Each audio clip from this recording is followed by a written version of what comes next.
આજે આપણે બ્રેડ પકોડા બનાવવાના છે, તો હું તમને આજે બ્રેડ પકોડા બનાવવાની રેસીપી બતાવું છું। મેં લીલા મરચાં લીધા છે, આદું લીધું છે, થોડા કડી પત્તા લીધા છે, અડધું ફાડું લીંબુ લીધું છે અને ગરમ મસાલો લીધો છે। આપણે આદું મરચાં ખાંડી નાખીએ ત્યાં સુધીમાં આપણું કુકરમાં બટેકા બાફા મૂક્યા છે તે રેડી થઈ જાય। આપણે આદું મરચાં ખાંડી લઈશું।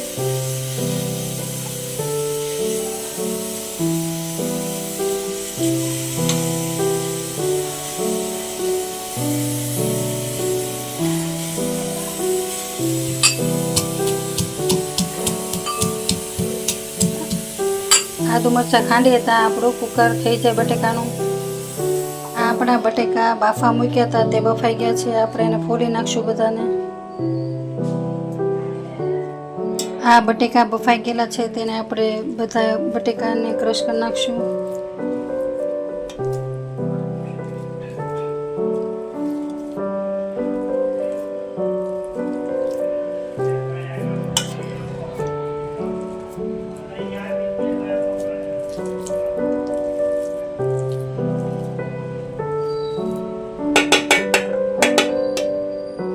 એની અંદર આપણે હવે જે લીલા મરચાં સમારેલા હતા એ મેં ખાંડેલા હતા એ આપણે આમાં નાખશું।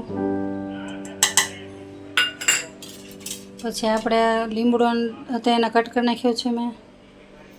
પછી આપણે લીંબુ તો એનો રસ કાઢીને નાખશું આમાં, અને થોડો ગરમ મસાલો બતાવ્યો તો મેં તમને એમાં નાખી દઈશું। ઉપર જતાં આપણે કોથમરી નાખશું એની અંદર ઝાઝી થોડીક, એટલે તેનો સ્વાદ વધારે આવે। આમાં 1 ચમચી આપણે સાકર નાખવાની છે, 1 ચમચી મીઠું નાખશું, 1 ચમચી હળદર નાખશું અને થોડુંક અમથું લાલ મરચું નાખવાનું છે, તેથી સ્વાદ વધારે આવે। હવે આને મિક્સ કરી નાખવાનું છે।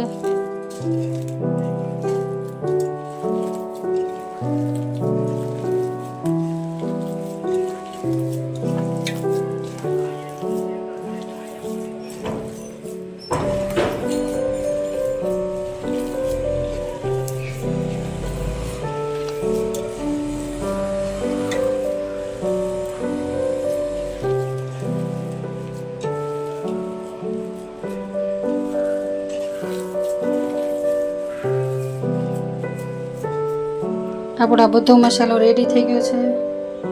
હવે આપણે એને બ્રેડ ઉપર લગાવશું।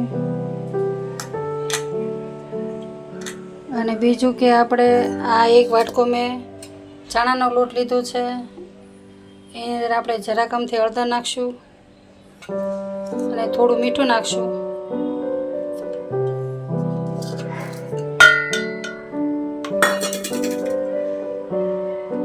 તેની અંદર થોડું પાણી નાખીને જાડું રાખવાનું છે આને આપણે।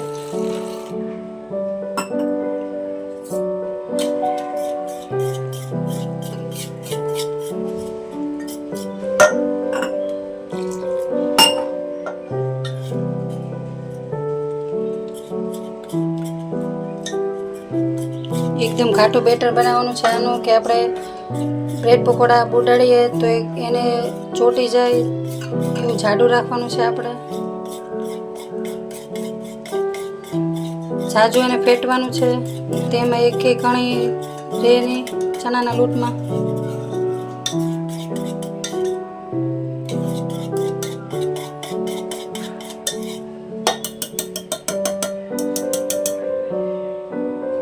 મસાલો આપણો રેડી થઈ ગયો છે, અને આપણો બેટર પણ બનાવ્યું હતું એ પણ રેડી થઈ ગયું છે। આવું રાખવાનું છે એકદમ, આમાં 1 બબલ્સ ન પડે, અને ચણાનો લોટ આમ દેખાવાનું જોઈએ ઓલો કણી કણી એવું સારું આવી રીતના કરવાનું છે ઘાટું। થોડું વધારે ફેટવાનું એટલે સારું થઈ જાય બેટર, જોઈ શકો છો તમે।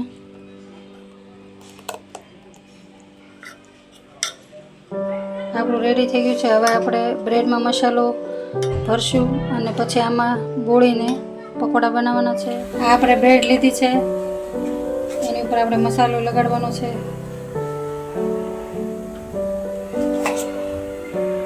આવી રીતના લગાડી દેવાનો મસાલો.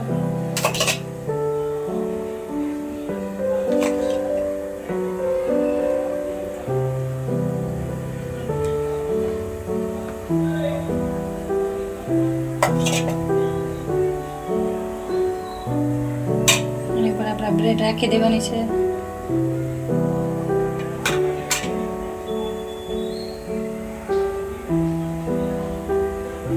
આવી રીતના કટ કરી નાખવાની છે આપણે, જોઈ શકો છો તમે.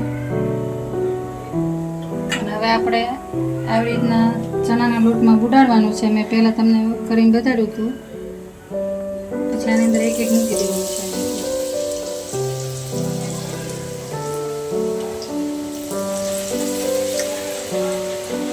અમે બધા પીસને કટ કરી લીધા છે થોડા.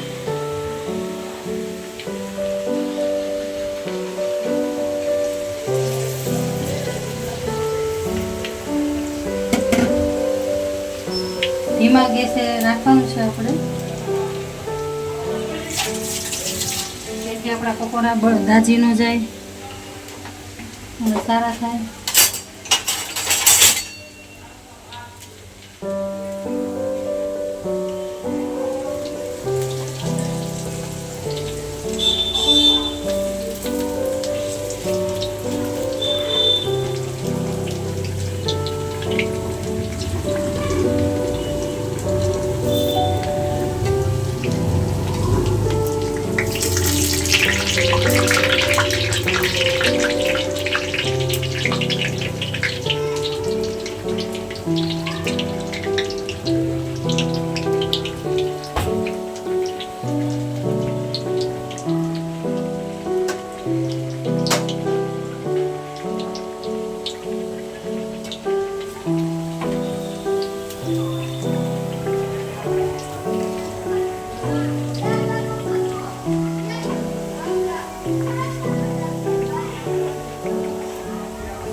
આપણા પકોડા બનીને રેડી થઈ ગયા છે.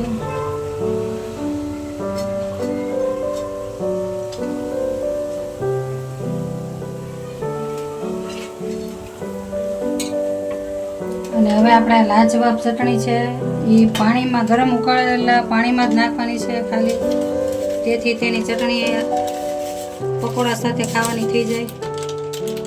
લાજવાબ ચટણી ખાલી પાણીમાં જ ઉકાળવાની છે આપણે ઘડીક.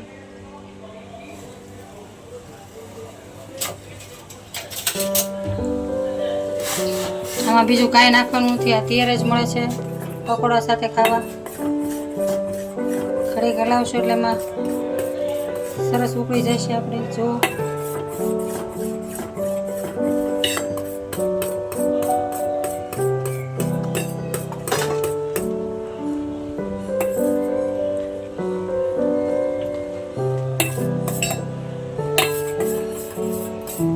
આપણી ચટણી બનીને રેડી થઈ ગઈ છે.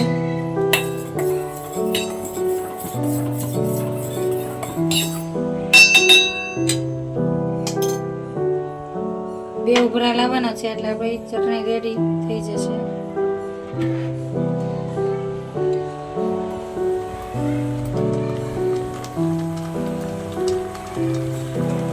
બસ આપણી ચટણી બનીને રેડી થઈ ગઈ છે. ગેસ બંધ કરી દીધો મેં. આ મારા બ્રેડ પકોડા બનીને રેડી થઈ ગયા છે, જોઈ શકો છો તમે. મારી ચેનલને લાઈક કરજો, સબસ્ક્રાઈબ કરજો અને તમને ગમે તે એક લાઈક ચોક્કસ આપજો. આ હું તમને પકોડા મેં બનાવ્યા તે તમને બતાવું છું કેવા સોફ્ટ બન્યા છે આપણા, એકદમ મસ્ત ગરમા ગરમ. જોઈ શકો છો તમે.